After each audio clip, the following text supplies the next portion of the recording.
ನಮಸ್ತೆ. ಈಗ ನಾನು ಮಾಡ್ತಾ ಇರೋದು ಕೊಕೊನಟ್ ರೈಸ್ ನೋಡಿ. ಈಗ ಸ್ಟವ್ ಹಚ್ಕೊಂತಾ ಇದ್ದೀನಿ.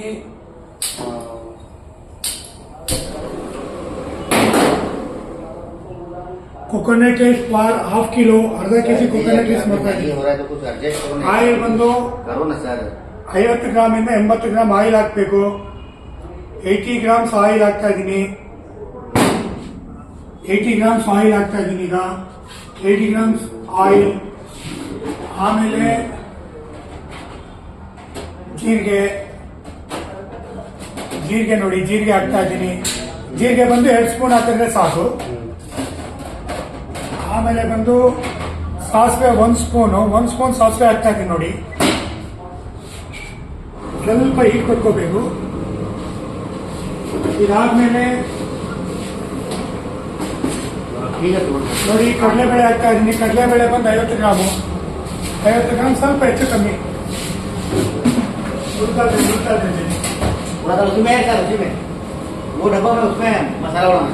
ನೋಡಿ. ಆಮೇಲೆ ಉದ್ದಿನ ಬೇಳೆ ಒಂದು 25 ಗ್ರಾಮ್ ಉದ್ದಿನ ಬೇಳೆ.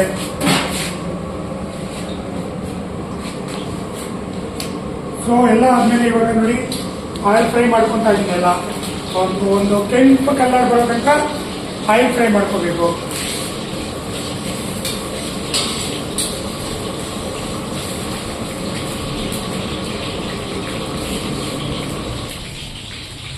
ಲೋ ಫ್ಲೇಮಲ್ಲಿ ಮಾಡಬೇಕು. ಹೈ ಫ್ಲೇಮ್ ಇಟ್ಟರೆ ನಿಮಗೆ ಅದು ಇದಾಗೋಗುತ್ತೆ, ಅಂದ್ರೆ ಜಾಸ್ತಿ ಮಾಡಬಾರ್ದು ಬೇಳೆ.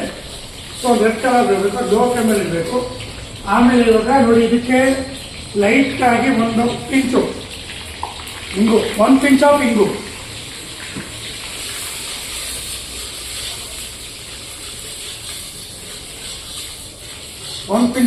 ಹಾಕಬೇಕು.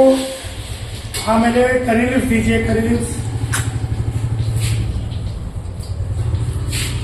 ಕರಿಬೇವು ನೋಡಿ, ಕರಿಬೇವು ಇಷ್ಟ ಹಾಕ್ಬೇಕು. ಕರಿಬೇವು ಒಂದು ಇಡೀ ಫುಲ್ ನೋಡಿ, ಒಂದು ಇಡೀ ಫುಲ್ ಕರಿಬೇವು ಚೆನ್ನಾಗಿ ಫ್ರೈ ಆಗಿ ನೋಡಿ. ಕಲರ್ ನೋಡ್ತಾ ಇರ್ಬೇಕು ನೀವು. ಬೇಳೆ ಬಂದು ಕಲರ್ ತುಂಬಾ ನೋಡ್ತಾ ಇರಬೇಕು ನೀವು. ಬೇಳೆ ಫ್ರೈ ಆಗೋ ತನಕ ನೋಡ್ತಾ ಇರಿ, ಇಲ್ಲಾಂದ್ರೆ ಹಸಿ ಇರಬಾರ್ದು. ಬೇಳೆ ನಿಮಗೆ ಬೆಂದಷ್ಟು ಕ್ರಿಸ್ಪಿ ಜಾಸ್ತಿ ಇರುತ್ತೆ, ತುಂಬಾ ಚೆನ್ನಾಗಿ ಟೇಸ್ಟ್ ಬರುತ್ತೆ ನಿಮಗೆ. ಓಕೆ, ಕ್ಯಾಪ್ಸಿಕಮ್ ಮಿರ್ಚಿ ದೀಜಿए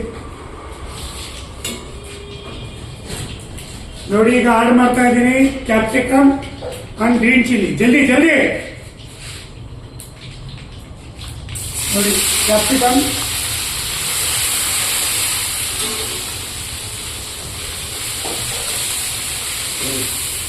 ನೋಡಿ, ಇದು ಗ್ರೀನ್ ಚಿಲ್ಲಿ. ಅದಿದು ಕಚ್ಚಿದ್ದೀವಿ ಗ್ರೀನ್ ಚಿಲ್ಲಿ. ಗ್ರೀನ್ ಚಿಲ್ಲಿ ಬಂದು 10 ಪೀಸು, 10ರಿಂದ 12 ಪೀಸು ಗ್ರೀನ್ ಚಿಲ್ಲಿ. ಅಂದ್ರೆ ಹಾಫ್ ಕೆಜಿ ರೈಸ್ಗೆ ನಾನೇನು ಹೇಳ್ತೀನಿ ಆಡ್ ಮಾಡ್ತೀನಿ.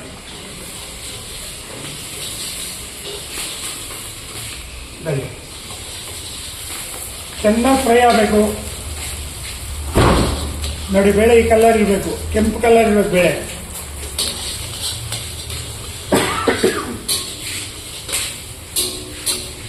ನಿಮಗೆ ಬೇಳೆ ಎಷ್ಟು ಚೆನ್ನಾಗಿ ಕೆಂಪು ಕಲರ್ ಬರುತ್ತೆ, ನಿಮ್ಗೆ ಅಷ್ಟು ಚೆನ್ನಾಗಿ ಕ್ರಿಸ್ಪಿ ಇರುತ್ತೆ, ಚೆನ್ನಾಗಿ ಬರುತ್ತೆ ರೈಸ್. ತುಂಬಾ ಚೆನ್ನಾಗಿ ಟೇಸ್ಟ್ ಬರುತ್ತೆ ನಿಮಗೆ. ಟೇಸ್ಟ್ ದಿಕ್ಕಾನ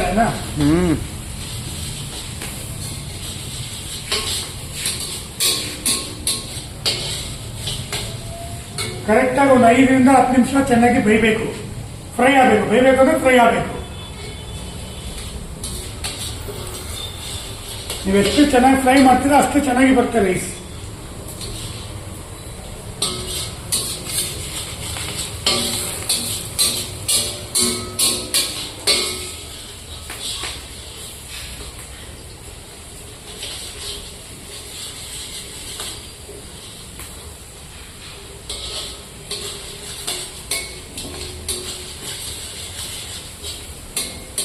ಆಮೇಲೆ ಮೆಣಸಿನ್ಕಾಯಿ ಬೇಯಬೇಕು ಅಂದ್ರೆ ಈ ತರ ನೋಡ್ಕೋಬೇಕು.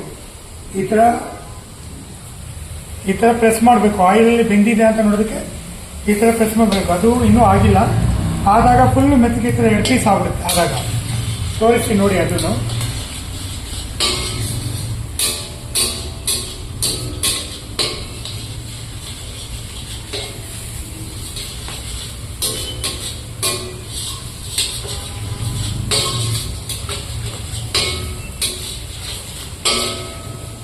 ಈಗ ಇದಕ್ಕೆ ಲೈಟ್ ಆಗಿ 1 ಸ್ಪೂನ್ ಅಷ್ಟು ಉಪ್ಪು ಹಾಕೋಬೇಕು. ಈಗ ಉಪ್ಪು ಹಾಕೊಂಡಾಗ ಏನಾಗುತ್ತೆ, ಅದು ಚೆನ್ನಾಗಿ ಹೀರುತ್ತೆ, ಟೇಸ್ಟ್ ಚೆನ್ನಾಗಿ ಕೂರುತ್ತೆ. ಈ ಉಪ್ಪಾದಾಗ ಎಲ್ಲಾ ಪದಾರ್ಥಕ್ಕೂ ಉಪ್ಪು ಕುತ್ಕೊಳ್ಳುತ್ತೆ, ಅವಾಗ ಟೇಸ್ಟ್ ತುಂಬಾ ಚೆನ್ನಾಗಿ ಬರ್ತದೆ. ನೀವು ಲಾಸ್ಟಲ್ಲಿ ಉಪ್ಪು ಹಾಕೋದಕ್ಕೂ ಇವಾಗ ಉಪ್ಪು ಹಾಕೋದಕ್ಕೂ ತುಂಬಾ ವ್ಯತ್ಯಾಸ ಇದೆ.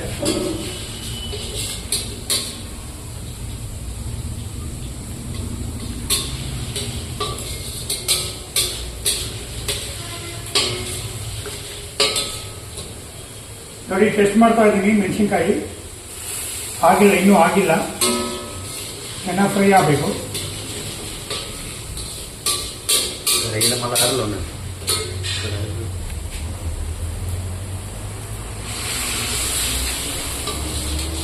ಆಗ್ತಾ ಇದೆ. ಇನ್ನೊಂದು 5 ಮಿನಿಟ್ಸ್ ರೆಡಿ ಆಗ್ಬಿಡುತ್ತೆ. ಇನ್ನೊಂದು 5 ಮಿನಿಟ್ಸ್ ಅಲ್ಲಿ ರೆಡಿ ಆಗುತ್ತೆ.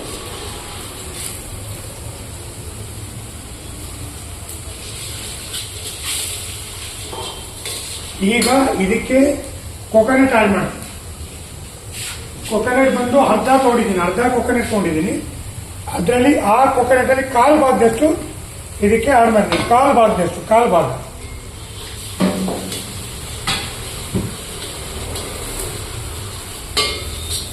ಕೊಕೊನಟ್ ಫ್ರೈ ಆಗಬೇಕು. ಆಮೇಲೆ ಮತ್ತೆ ಕೊಕೊನಟ್ ಮೇಲೆ ಹಾಕ್ಬೇಕು.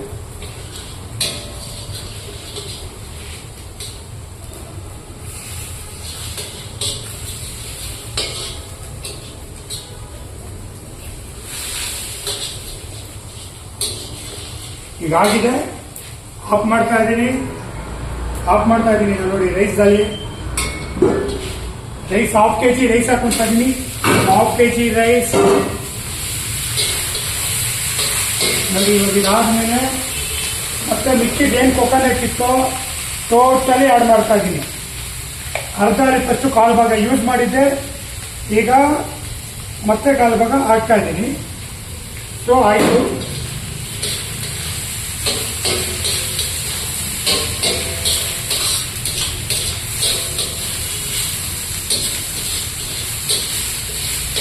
ಸ್ಟವ್ ಆಫ್ ಮಾಡ್ಕೊಂಡೇ ಮಾಡಬೇಕು, ಇಲ್ಲಾಂದ್ರೆ ಅದು ಇದಾಗೋಗುತ್ತೆ, ಬೆಂದೋಗುತ್ತೆ, ಆಯಿಲ್ ಸ್ಮೆಲ್ ಬರುತ್ತೆ, ಅಥವಾ ಬರಬಾರ್ದು.